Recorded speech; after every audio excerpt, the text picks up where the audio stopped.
tower than you do with the range tower. With every wave, you get maybe one caster. I think later on in the game you may generate two. I could be wrong about that. But you definitely get up to 4 strong Mega Melee creeps that will come out and do tons of damage. So if you're going to go for 1 Rax, try to get that Melee Rax killed. Touch of the gentle wild. So Skeleton King just chipping away at the Ancients here. And you'll notice that he's also sitting on 5,300 gold. Has a lot of money here to spend. So you're Skeleton King. It is 28 minutes in. You've got an armlet, a quelling blade, and a stout shield. What are you shopping for? Well, it seems to be working out for him. I don't know exactly what he's saving for. Retirement? Yeah, he has a hefty 401k here. You'll notice that Nightstalker picked up a Skull Basher. That's going to guarantee a couple stuns.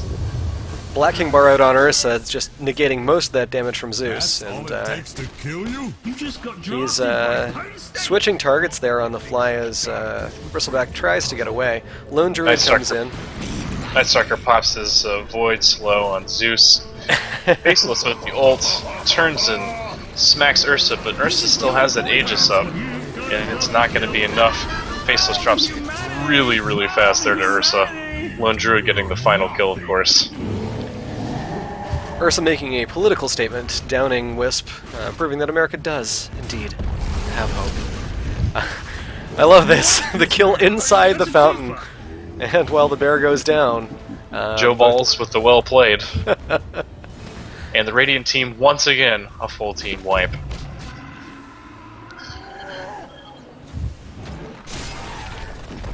Skeleton King Ultimate Orb. Interesting. And Scythe of Ice it is.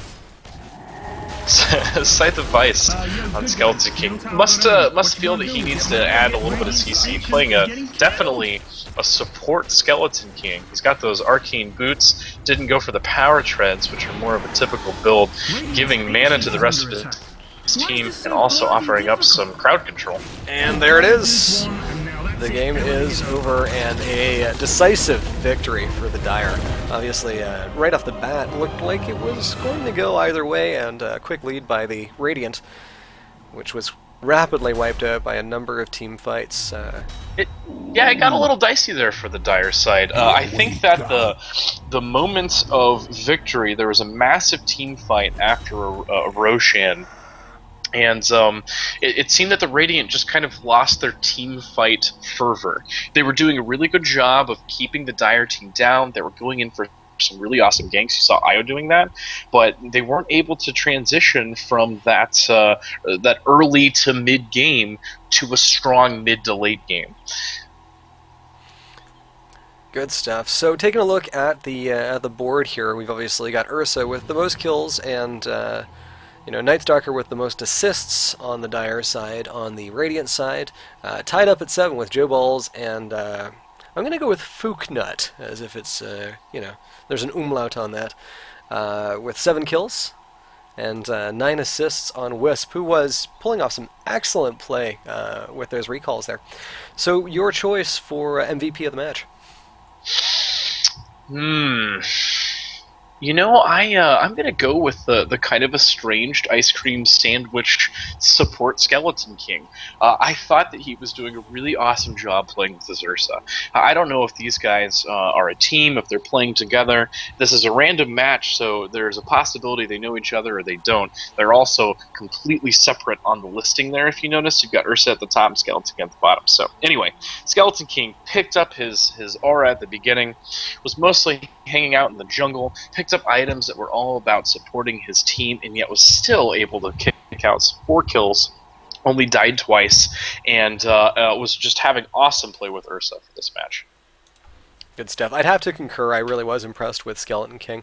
But I did also, I'd have to say for myself, I really liked Wisp's play. Seemed to be in the right place at the right time with the right moves. Unfortunately, didn't have the rest of the team there to support him. Your choice? Sorry, go ahead. Well, I was gonna agree with you. I think that his death counter was definitely more a result of the rest of the team, not an aspect of his actual play. And he's not going for kills, really. He's not really trying to secure anything. He's mostly just trying to add that support value. And towards the end of the game, it just fell apart for the Radiant. So. You And were moving on to the Darwin Awards. I I was know what you're. indeed. Yeah, that's going to Witch Doctor for me. He got caught several times. The one specifically that we both caught, and we're just kind of laughing about there. He got caught. I mean, he wasn't warding. I don't know if you noticed that, but he kind of just stopped. It felt like. I think that he was trying to every now and then, but he didn't have a Roshan ward, which I thought would be really important. He can also go around using sentries to knock out the enemy wards, especially when you have an Ursa. Really good thing for a support to do.